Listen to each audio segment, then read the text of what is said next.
조엘 할아버지가 들려주는 감옥에서 만난 아들 오네시모 이야기. 빌레몬서 1장 1절에서 14절 말씀이야. 조이야 안녕? 바울 아저씨가 감옥에서 쓴 아주 특별한 편지 한 통을 소개할게. 이 편지는 골로세라는 도시에 사는 빌레몬이라는 아주 좋은 친구에게 쓴 거란다. 빌레몬은 집을 넓게 열어서 사람들이 모여 예배드릴 수 있게 해준 멋진 사람이었어. 바울 아저씨는 디모데 형제와 함께 이 편지를 쓰면서 빌레몬의 집에 있는 교회 식구들에게도 은혜와 평안을 전했어. 바울 아저씨는 기도할 때마다 빌레몬을 생각하며 하나님께 정말 감사했단다. 왜냐하면 빌레몬이 예수님을 아주 굳게 믿고 다른 사람들을 듬뿍 사랑한다는 기쁜 소식을 들었기 때문이야.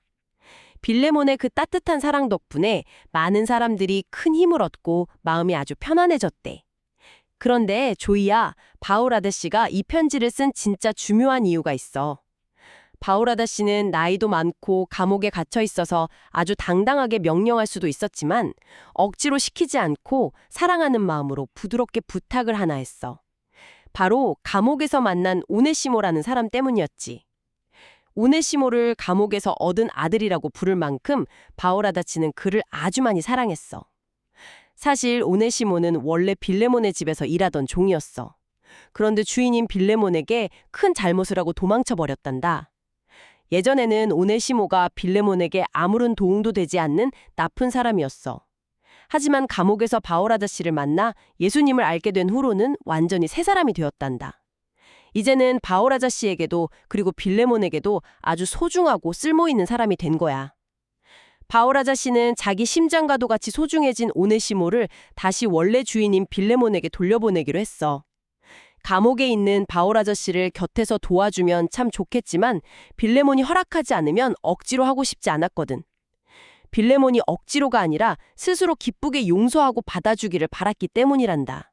와, 이야기를 듣고 나니까 이 편지에 담긴 진심이 확 느껴지네요. 네, 할아버지의 이야기에서 가장 눈에 띄는 건 발신자인 바울의 태도입니다. 편지의 발신자는 감옥에 갇힌 노인이고 수신자는 부유한 집주인인데 여기서 바울이 굉장히 독특한 설득 방식을 사용하거든요. 맞아요. 그 이유를 파헤쳐 보기 전에 일단 이 이야기 속에 등장하는 세 명의 얽히고 설킨 관계부터 명확히 해볼까요? 좋습니다.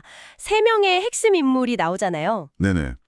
첫 번째는 방금 들으신 대로 이 편지를 쓰고 있는 바울입니다. 춥고 좁은 로마의 감옥에 갇혀 있는 상태죠. 그리고 두 번째는 이 편지를 받는 수신자 빌레몬이네요. 그렇죠. 빌레몬은 골로세라는 도시에 사는 아주 부유한 사람인데요. 자신의 큰 집을 기꺼이 내어주어서 사람들이 모여 예배할 수 있도록 한 그 믿음과 사랑이 넘치는 교회의 리더격 인물이었습니다. 아하, 훌륭한 리더였군요. 그리고 세 번째, 이 모든 사건의 중심에 있는 사람이죠. 네, 바로 오네시모라는 종입니다. 그런데 잠깐만요. 제가 여기서 짚고 넘어가야 할 조금 이해가 안 가는 부분이 하나 있거든요. 어떤 부분이죠? 바울은 당시 초대 교회에서 엄청난 영적 지도자잖아요.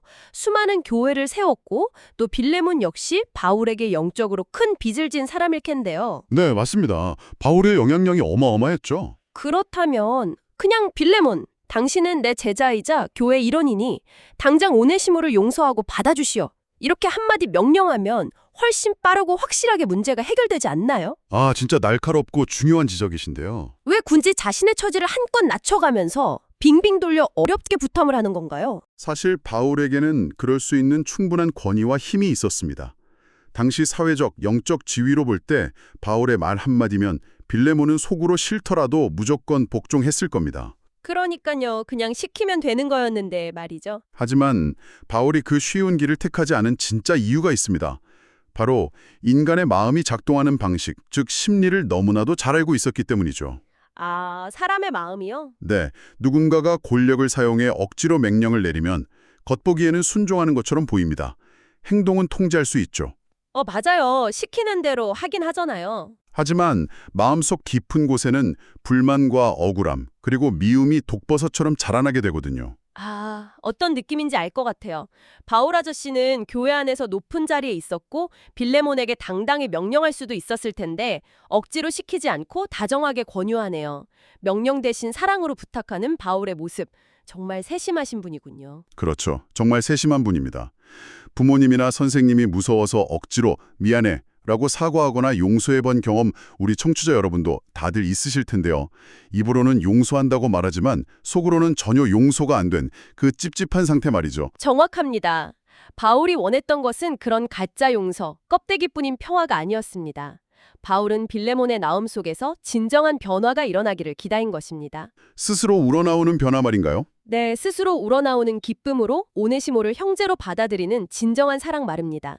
강요된 사랑은 논리적으로 불가능하잖아요. 아, 강요된 사랑은 불가능하다. 진짜 공감되네요. 자유의지로 선택할 때만 사랑은 비로소 진짜가 되니까요. 그래서 바울은 자신의 모든 권위를 내려놓고 감옥에 갇힌 초라한 노인의 모습으로 오직 빌레몬의 선한 마음과 하나님의 은혜에만 기대어 가장 겸손하게 호소하고 있는 것입니다. 권위를 내려놓고 마음을 움직이는 설득. 와, 정말 놀라운 접근 방식이네요. 네, 정말 위대한 리더십이죠. 그런데 바울이 이렇게까지 조심스럽고 치밀하게 접근해야만 했던 진짜 이유를 알려면 도망친 종 오네시모가 당시 처해 있던 상황이 얼마나 절박했는지를 들여다봐야 할 것 같습니다. 맞습니다. 그 시대의 배경을 좀 알아야 해요. 고대 로마 시대의 노예 제도는 지금 우리가 아는 직장인이나 가사 도우미와는 완전히 다른 개념이었죠. 완전히 달랐죠. 그 당시의 현실은 우리가 상상하는 것보다 훨씬 더 잔혹하고 살벌했습니다. 고대 로마법에서 노예는 사람이 아니라 주인의 소유물, 그러니까 말하는 도구나 가축 같은 재산으로 분류되었거든요. 혹 가축 취급을 받았다고요? 네, 스스로 무언가를 결정할 자유나 권리가 단 1%도 없었죠.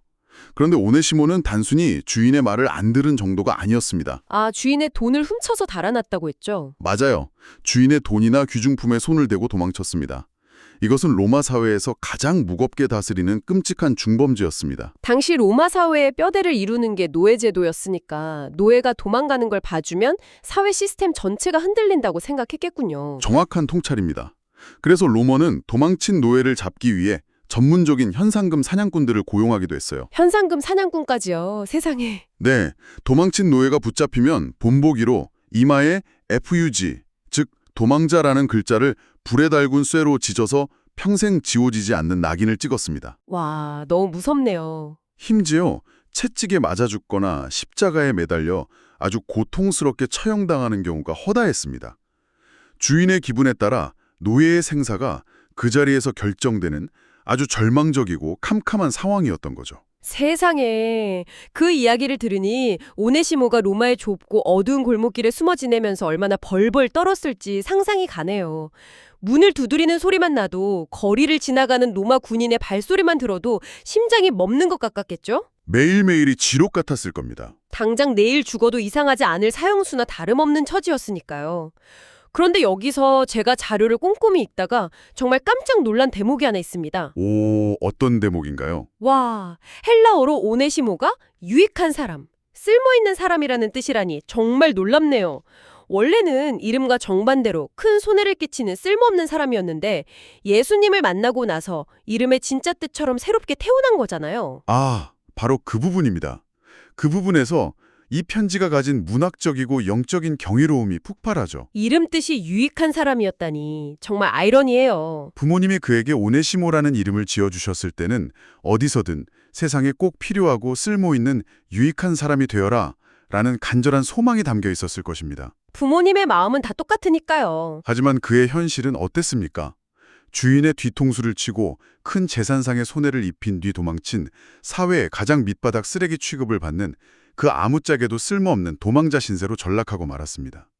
이름이 하나의 거대한 조롱거리가 된 셈이었죠. 오, 감옥 안에서 예수님을 만난 거군요. 네, 캄캄한 절망 속에서 오네시모는 바울을 만났고 바울을 통해 자신을 사랑하시는 예수님의 복음을 듣게 됩니다. 죽음의 공포에 짓눌려 있던 그의 영혼에 생명의 빛이 들어온 것이죠. 와, 영혼의 생명의 빛이 들어왔다. 정말 멋진 표현이네요. 그 후 오네시모는 완전히 변화됩니다. 감옥에 있는 늙고 병든 바울의 수족이 되어 그를 진심으로 돕고 보살피는 정말 그 이름의 뜻 그대로 가장 유익하고 쓸모있는 사람으로 기적처럼 변화된 것입니다. 껍데기만 남아있던 조롱거리 이름에 진짜 생명이 불어넣어진 거네요. 그런데 제가 궁금한 건 바울이 단지 오네시모를 정신적으로만 위로한 게 아니라는 겁니다. 아, 실질적인 행동을 취했죠. 네, 바울이 빌레몬에게 보낸 편지를 보면 아주 구체적이고 실질적인 제안을 하잖아요. 그렇습니다. 바울은 그저 이 친구가 많이 반성하고 있으니 좋게 좋게 넘어가 주게 라고 말로만 때우지 않았습니다. 그럼 뭐라고 했나요? 편지의 원문을 보면 바울은 빌레몬에게 이렇게 말합니다. 만약 오네시모가 당신에게 불의를 행하였거나 빚진 것이 있다면 그것을 내 앞으로 계산하십시오. 나 바울이 친필로 씁니다. 내가 다 갚아주겠습니다. 와, 오네시모가 훔쳐간 그 막대한 돈과 손해를 감옥에 있는 바울 자신이 전부 대신 물어주겠다는 보증을 선 거군요. 바로 그 지점입니다. 우리가 이 역사적인 사건을 영적인 거시적 통찰로 연결해보면 여기서 온몸에 전율이 일어나는 놀라운 진리를 하나 발견하게 됩니다. 어떤 진리인가요? 이 이야기는 단순히 2000년 전 로마 시대에 살았던 늙은 사도와 도망친 노예의 훈훈한 미담이 아닙니다. 이것은 바로 지금 이 순간 이 이야기를 듣고 있는 어린이 여러분과 부모님, 즉 우리들의 이야기입니다. 네, 오네시모의 도망과 바울의 보증이 바로 우리들의 이야기라고요? 네, 그 구조가 완벽하게 일치합니다. 우리 인간의 영적인 상태를 잘 생각해 보십시오. 우리 역시 우리를 창조하신 진짜 주인이신 하나님의 품을 떠나서 내 마음대로, 내 욕심대로 살겠다고 도망쳤던 영적인 오네시모였습니다. 아, 우리가 바로 영적인 오네시모였군요. 죄를 짓고 하나님을 멀리 떠나 빛을 잃어버리고 아무 쓸모없는 존재가 되어 로마의 십자가 형벌보다 더 무서운 영적인 죽음의 벌을 받아 마땅했던 사람들이 바로 우리였죠. 정말 그렇네요. 사형 선고를 받은 거나 다름없었죠. 그런데 바울이 오네시모와 빌레몬 사이에 서서 이 사람의 빚을 내가 대신 다 갚겠습니다 라고 간절히 부탁하고 중재한 것처럼 놀랍게도 예수님께서 완벽히 똑같은 일을 우리를 위해 해주셨습니다. 아하, 예수님이 바울처럼 중간에 서서 도망친 우리를 위해 하나님 아버지께 간구해 주셨다는 말씀이군요. 그 대신 갚아주는 메커니즘이 똑같네요. 그렇습니다. 기독교 복음의 핵심이 바로 그 대신 갚아주심, 즉 대속의 은혜입니다. 예수님은 우리가 지은 죄 때문에 받아야 할 그 무서운 사형 선고를 십자가에서 온몸으로 대신 받으셨습니다. 자신의 생명을 내어주셔서 우리의 모든 빚을 갚아주신 거네요. 네, 그리고 하나님 아버지께 이렇게 부탁하시는 것입니다. 아버지, 이 아이들이 지은 모든 죄의 대가는 제가 십자가에서 내 피로 다 치렀으니 이제 이 아이들을 도망친 죄인이 아니라 나의 소중한 형제자매로 받아주십시오. 정말 가슴이 벅차오르는 통찰입니다.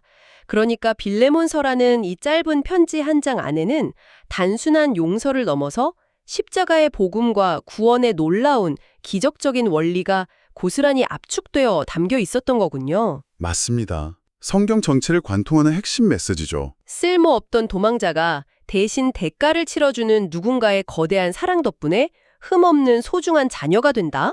와, 이 놀라운 은혜의 원리를 깨달았다면 우리의 일상생활도 분명히 달라져야 할 것 같습니다. 당연하죠. 삶이 변화야 진짜니까요. 삶으로 연결되지 않는 지식은 죽은 지식이죠. 우리가 만약 오네시모처럼 거저받은 용서와 은혜로 새 생명을 얻었다면 당연히 그 용서를 우리 주변으로 흘려보내는 삶을 살아야 합니다. 맞아요. 우리도 누군가를 용서해야겠죠. 오늘 들은 바울과 빌레몬의 모습을 거울 삼아 우리의 모습을 비춰봅시다. 어린이 여러분, 학교나 학원에서 혹시 나에게 큰 잘못을 하거나 마음을 아프게 상처를 준 친구가 있나요? 내 물건을 망가뜨렸거나 뒤에서 내 험담을 한 친구를 생각하면 속상하고 밉겠죠. 용서하고 싶은 마음이 1%도 들지 않을 수 있습니다. 그럴 때는 정말 한 대 쥐어받고 싶고 복수하고 싶어지는 게 당연한 사람의 마음이죠. 저라도 당장 화가 날 것 같아요. 자신에게 큰 손해를 입힌 오네시모를 용서하도록 바울이 사랑으로 부탁했던 것처럼, 그리고 무엇보다 예수님께서 십자가에서 우리의 그 엄청난 죄를 먼저 몽땅 용서해 주신 것을 떠올려 보십시오. 예수님의 용서를 기억하라는 거군요. 네. 하나님께 받은 그 거대한 용서의 크기를 기억한다면 여러분도 그 친구를 미워하지 않고 다정하게 용서해주는 넓은 마음을 가질 수 있을 것입니다. 그리고 또 한 가지, 우리의 일상에서 잊지 말아야 할 것이 있습니다. 또 어떤 게 있을까요? 바로 바울이 빌레몬에게 그토록 간절히 원했던 스스로 우러나오는 기쁨입니다. 여러분, 집에서 부모님이 화내실까 봐 무서워서 억지로 방 청소를 하거나 선생님께 혼나기 싫어서 마지못해 친구에게 양보하는 수동적인 아이로 머물러선 안 됩니다. 아, 겉으로는 순종하는 척하지만 속으로는 입이 대빨 나와 있는 그런 상태 말이죠. 저도 어릴 때 그런 적 많았거든요. 누구나 경험하는 일이죠. 하지만 빌레몬이 억지로가 아니라 자신의 집을 활짝 열어 사람들을 기쁨으로 섬겼던 것처럼 여러분도 마음속 깊은 곳에서 퐁퐁 샘솟는 기쁨으로 부모님을 돕고 친구들을 사랑하는 아이가 되어야 합니다. 억지로가 아니라 기쁨으로요. 네. 나를 벌하시지 않고 꽉 안아주신 하나님의 그 크신 사랑을 생각하면 누가 시키지 않아도 내 안에서 자발적인 기쁨과 선한 마음이 흘러나오게 됩니다. 그것이 바로 껍데기뿐인 이름이 아니라 내 존재 자체로 진짜 쓸모있고 유익한 사람으로 살아가는 최고의 비결입니다. 정말 멋진 말씀입니다. 억지로가 아니라 내 안에서 넘쳐흐르는 기쁨으로 친구를 돕고 양보하는 일. 처음엔 내 마음대로 되지 않아서 조금 어렵겠지만 그럴 때마다 나를 찾아와 고쳐주신 예수님의 은혜를 기억하면 분명히 해낼 수 있을 겁니다. 자, 이 놀라운 이야기를 들은 여러분은 오늘 무엇을 결심했나요? 아주 중요한 질문이네요.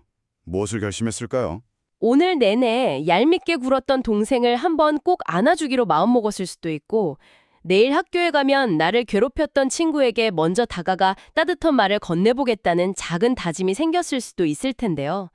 여러분의 마음속에 심겨진 그 아름다운 결심을 꼭 깊이 간직하시고 행동으로 옮겨보시기를 진심으로 응원합니다. 네, 오늘 우리의 깊은 대화를 마무리하고 기도로 나아가기 직전 청취자 여러분에게 한 가지 깊고 도발적인 질문을 던지며 스스로 생각할 수 있는 시간을 드리고 싶습니다. 어떤 질문이죠? 우리는 바울이 빌레몬에게 오네시모를 용서해달라고 보낸 편지의 맥락을 짚어봤습니다. 그런데 편지의 더 깊은 곳, 이 편지의 마지막 부분들이 암시하는 바를 잘 생각해 보십시오. 바울은 과연 도망쳤던 오네시모를 그냥 벌을 면제받은 종으로 다시 받아달라고 부탁했을까요? 종이 아니라면요? 단순히 사형이라는 벌을 면제해주고 다시 예전처럼 노예로 부리라는 뜻이었을까요? 아닙니다. 과거의 무서운 신분제도와 깊은 배신의 상처를 다 지워버리고 그를 종이 아니라 완전히 새로운 관계, 즉 사랑받는 형제로 맞아들이는 진정한 사랑이란 과연 어떤 모습일지 여러분 각자의 마음속에 그 급진적이고 혁명적인 사랑의 그림을 그려보시기 바랍니다. 그럼 오늘 우리의 마음을 모아 기도를 드리겠습니다. 네. 사랑의 하나님 아버지, 죄를 짓고 도망친 오네시모 같은 저를 예수님의 십자가 사랑으로 먼저 찾아와 주시고 깨끗하게 용서해 주셔서 참 감사합니다. 쓸모없던 저를 하나님 나라의 가장 소중하고 유익한 자녀로 삼아 주셔서 정말 기뻐요. 저도 바울 아저씨처럼 잘못한 친구를 따뜻하게 감싸주고 빌레몬처럼 기쁜 마음으로 용서하는 예쁜 마음을 쑥쑥 키워주세요. 제가 매일 생활하는 집이나 학교 어디를 가든지 사람들에게 꼭 필요하고 예수님의 사랑을 전해주는 쓸모있는 사람으로 자라나게 도와주세요. 저를 듬뿍 사랑해주시는 예수님의 이름으로 기도합니다. 아멘. 조이야, 다음 시간에는 바울 아저씨가 도망친 종 오네시모를 그냥 종이 아니라 어떻게 맞아달라고 부탁하는지 가슴이 뭉클해지는 진짜 감동적인 이야기를 들려줄 테니 꼭 기대하렴.